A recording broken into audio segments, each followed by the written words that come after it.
Hi, and welcome to this week's episode of Matador Express. I'm Everett and I'm the sports editor here at the Daily Toreador. And I'm Quintin Marquez, right for the DT. We had a big weekend. I hope you watched last week's episode. We previewed a 5 games in 2 days setup that we had going here on campus at Texas Tech. It was a huge deal. So this week, can I have a big show again? We're not as dressed up, as you can see. I mean, we don't mean business, but we still mean business. Yeah. Still a big show because we're going to recap those 5 wins. Like I said, we went 5-0. I don't know if that's ever happened. I didn't look that up, but it seems very unlikely that we've ever had 5 home games. We had 5 games. We won them all. It was a whole weekend of Texas Tech sports. Sweep. So, not the first team to play on Friday, but one of the most important to get a win, I think, in my opinion. Really? The Texas Tech volleyball team. They played Friday at 5. They took on West Virginia, who they'd beaten already once this season on the road in Morgantown. Swept them. I know that the first set was a little tough for them. They battled back and forth, ended up beating West Virginia in extra points. But then they go on, take care of the next 2 sets pretty handedly, and end up winning that matchup. And it pushes them now to, 14-12, I think? They're right above 500, yes. Yeah. 14-12. Yeah, so that's a good win for them. Keep them some breathing room. They still have a couple more games this next week. Talk about what are they going to play this week. They got those TCU, that purple team. Like, who wears purple in college anything anymore? Come on! Anyways, they play TCU the 18th, 7 o'clock. Then they play Iowa State on the 21st. Here at Lubbock, 3 o'clock. Mm-hmm. That TCU game is going to be in Fort Worth. I mean, purple. Come on, purple? Purple? Should be a good matchup for Tech. You know, they're still trying to stay above 500, which would be a big step for this program. And I think, playing at TCU is going to be tough, but playing against Iowa State at home this weekend, it's close to the end of the season for them, so it should be hyped up and ready to get that win against Iowa State. I think take them down. Since we beat West Virginia, we're in the winning mode now. So let's go to TCU. Let's take care of business. Come back home. Take care of Iowa State. Let's wrap this season up in a nice little bow for Christmas. Right after the volleyball team played on this past Friday in the USA, taking on their first opponent of the entire season was the Texas Tech men's basketball team. They took on High Point, which is Tech coach Tubby Smith. That's his alma mater. He played basketball there back in the Stone Ages. I think. In the day. I saw a picture of him playing back then. His mustache was incredible, but it was in black and white, so you know it was a long time ago. He also had some sweet striped socks on that I would really like to get some. But yeah, so Tech's on High Point in that game.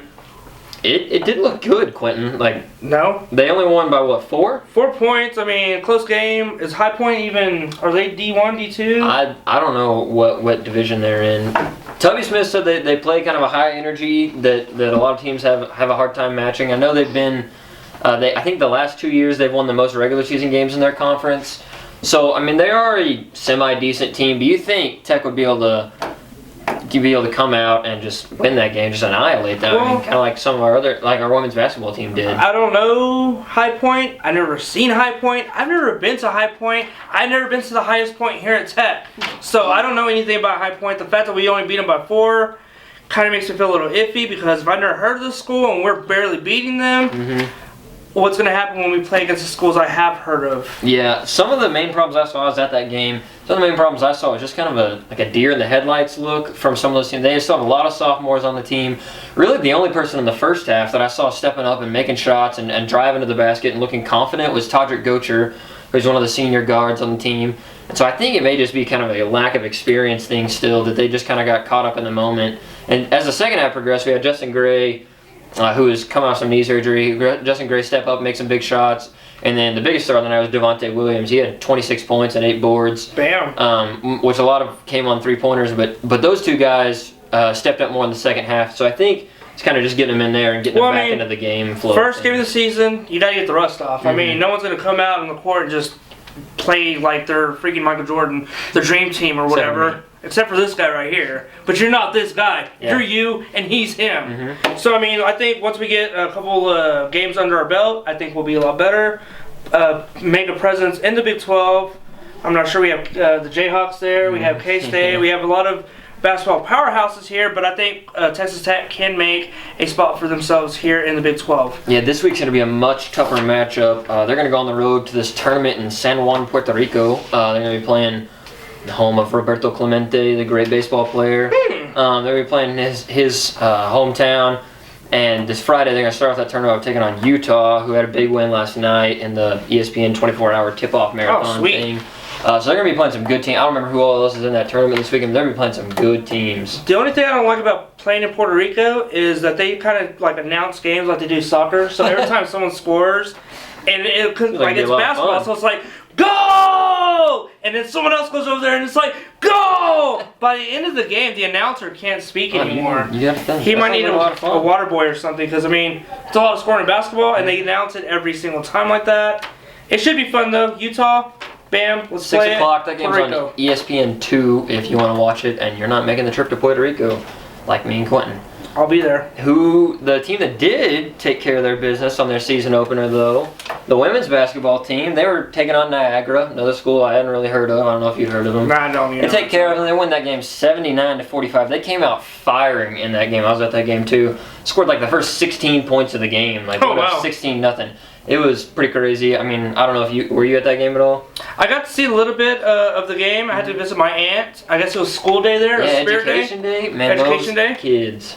Did you hear those kids? Dude, it made it sound like it was an NBA game, honestly. Like, they gave it up for the Texas Tech basketball team. Mm-hmm. They gave all their support, and it was like surrounding schools. So it wasn't Lubbock schools. Hereford was there. Dumas, I think, was there. Mm-hmm. Amarillo was there. Bunch of schools were supporting the Texas Tech women's basketball team.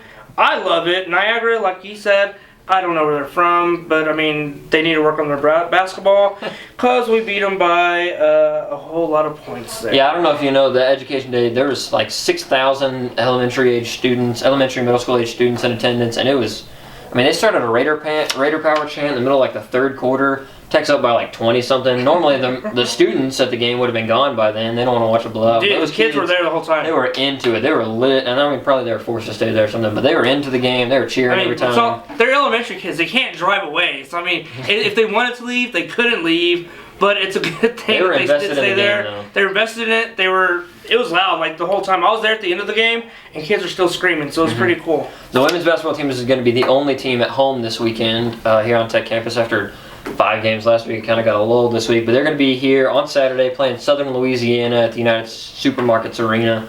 That game is at 6:30. Quintin, I know you're at this game. You're at the soccer game. Dude, tell me what happened to that soccer game, man. Tom Stone and Janine Becky, Allie Murphy, they all took care of business this week. UNT, honestly, the first half was going back and forth. Janine Becky scored early in the game. Mm-hmm. UNT didn't even look like they were into it at that point. Came to the second half, UNT kind of stepped up their game a little bit, but by then it was already too late. Yeah. Texas Tech's momentum was already so far that it didn't matter what UNT did. We were going to go away with the win. We did win that game 1-0. Going on to the next round in the NCAA tournament. Mm-hmm. So next we'll play Auburn. Yeah, they got to go on the road for that game. Well, they'll be at Tallahassee, Florida. Yeah, it's a game. I mean, it ended up just like they did last year. They had to play the home game, play the first round game at home. Took care of business in that one. And then second game, it ends up being against Auburn again. For those of you who don't remember, Tech beat Auburn 2-1, I think, last year. Second round of the NCAA tournament, and then advanced to play Florida. Quinn, who do you think, if Tech can pull out another victory against the Tigers, who do you think they'll play in the next round? They could see Florida State, last year's champions. Oof. They're in the same division of the bracket that we are, so it doesn't matter. Like, Florida State's going like this, Texas Tech's going like this, so it is a possibility in the next round we could see Florida State to move on to that next round. I feel comfortable, though. I mean, let's look at it this way. Texas Tech had a great regular season, went into the Big 12 tournament, won that by beating Kansas, KU, and they end up beating the number 3 team in the state, or country, West Virginia. Yeah. They beat West Virginia, and that's like the best team they've played so far. Yeah. So, I mean, going against Auburn, not too scared. Like you said, we beat them last year. I think they can pull it again this year. And if we happen to play Florida State, I think we can hang with them, honestly. Yeah, like you said, that game's on Thursday this week. It's at 1 p.m. And I'm pretty sure this is right. I'll have to double check on this, but I think it's going to be on ESPN 3. So if you log into like their website, you should be able to watch the live stream of that on there. We also got to win, probably the most important win for this campus. Yeah! We got to win in football this weekend. Toppling Kansas State. Tech made it a little interesting at the end of the game, but 59-44, Tech wins. What'd you like in that game? You can't wear purple in football, especially. Dude, our team, I mean, like they've done the whole season, scored early, took care of business. Started fast. It started really fast, and we started like going at it. I was a little worried there whenever K-State made a touchdown off a kickoff return. Yeah. That worried me a little bit, but I knew that they'd come out. Towards the end of the game, K-State started doing some creative things, some onside kicks. They got the ball back a couple times. Kind of worried me. They scored once within that little part of the game. Texas Tech did hold on the game to beat them 59-44, but you know what? It could have been worse. Could have been a little better, but you know what? This could have been worse. Yeah, one of the big things in that game, you have Jakeem Grant step up again. Dude. He's got some good return yardage again. Steps up, makes some big catches. The biggest, I think, player in that game was DeAndre Washington. Washington, man. He gets, it was his senior day. It was both Jakeem and DeAndre's senior day, but DeAndre, he set a new career high for rushing yards. I think he needs to set a new career high for touchdowns for himself in that game. And he was just tearing it up. But Jakeem Grant, we want to talk about him because we found out today the annual Fred Biletnikoff Award. I don't know if you guys know. Quintin didn't know. I had to tell him. Biletnikoff, weird word. Given annually to the best college football wide receiver. So we got several of those here, Tech. We had Michael Crabtree won 2 of them, I think, in his 2 years here. So we got kind of a tradition of winning that award. And you'd think with Jakeem Grant's skill, he'd be on that list. Right? Well, they released the list of like the 10, the watch list today of the 10 receivers that they're watching in college football for that. There are 3 Big 12 people on it. I think there's Sterling Shepard from OU, Josh Doxson from TCU, and I think Corey Coleman from Baylor. Those 3 guys are all on the list. But Jakeem's nowhere to be found on there. What do you think about that? I think that offends me very much. Jakeem Grant is the man. He's pretty much, I'm not going to say carried this team, but he's been a driving force for this Texas Tech team. Definitely. Sure, we've lost a few games. We've won a lot of games. We beat, Arkansas earlier in the season? Yeah, that's a big win. But almost every touchdown that we've scored here within the season has been leading up from Jakeem Grant working hard, or him scoring the touchdown himself, or that we were losing Jakeem Grant, Washington, a bunch of offensive linemen people. We were losing a bunch of players. This is our chance. We're gonna go to a bowl game. We did get a bowl game. Did get a bowl game. We got a bowl game. Going to a bowl game. That makes me excited. But the fact that we're losing all these players, I'm kind of nervous about next year. But you know what? We'll worry about that next year. Right now, what we need to worry about is the 26th. You know why? Thanksgiving. Well, no. Thanksgiving, yes. But also, it's whenever we go against the ugly burnt orange color you know I hate so much. Looking like a bunch of traffic cones running around there with the football. That's right. We go to Austin, Texas, and we play those Longhorns. Man. Yeah, it's going to be, it should be a fun game to watch, though. Texas has had a down year, so it could be a fun game for Tech fans if Tech can finally get the win. First time since 2008 that they would win. And first time since I think 96 or something since they won in Austin. But yeah, you eat that turkey that day, you get your fill of all the food, all the Thanksgiving food you want. At 6:30 that night, you'll be waking up from your post-Thanksgiving nap. You wake up, you watch that game. It should be a good one, I think it'll be fun. I think I'm going to be in Amarillo for this game. I'll be watching it at probably my aunt's house. Everybody there better be in the red and black, because if I see one burnt orange anything, I'm going to go crazy. I think we can actually take it, dude. Honestly, Texas, they've been wishy-washy. You never know which team's going to show up. Hopefully the crappier version shows up to this game. Yeah. Mahomes, my boy. Jakeem Grant, my boy. Washington, my boy. They're going to take care of business. It's going to be a high-scoring game. You know that. Oh, yeah.